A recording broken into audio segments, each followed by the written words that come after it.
किसी शख्स को अल्लाह ताला ने जो नेमत या फजीलत अता की हो, इस पर कोई दूसरा शख्स जले और ये ख्वाहिश करे कि इससे वो नेमत छीन कर मुझे मिल जाए या कम से कम इस आदमी से ज़रूर छीन जाए, इसे हसद कहते हैं। हसद की सूरतें हैं, इसकी कई सूरतें हैं। मसलन पहला सूरत यह है, एक शख्स की ख्वाहिश हो कि वो दूसरे से नेमत छीन जाए, चाहे उसे मिले या न मिले। यह हसद की बदतरीन सूरत है। दूसरी सूरत यह है कि वो नेमत इसको हासिल हो जाए, ये भी नापसंदीदा हरकत है।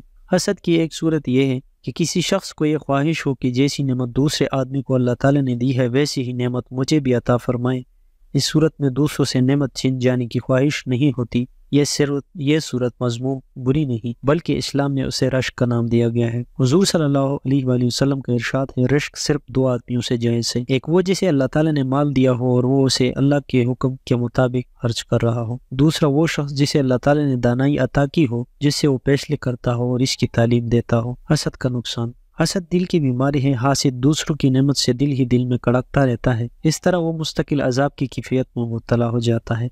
हसद करने वाले का दिल इबादत में नहीं लगता। इस तरह वो दोहरा नुकसान उठाता है। हुजूर सल्लल्लाहु अलैहि वसल्लम ने खास तौर पर हसद से बचने की हिदायत फरमाई है। इरशाद हुआ, तुम लोग हसद से बचो, क्योंकि हसद नेकियों को इस तरह कहा जाता है जिस तरह आग खुश्क लकड़ी को कहा जाती है। इसलिए जरूरी है कि जिस शख्स के दिल में हसद हो, इससे बचने के लिए अल्लाह ताला से दुआ करे और जिस शख्स को अल्लाह ताला ने नेमत अता फरमाई है, इसकी खूबियों का एतराफ़ करे। अगली वीडियो में हसद से बचने के बारे में बात करेंगे।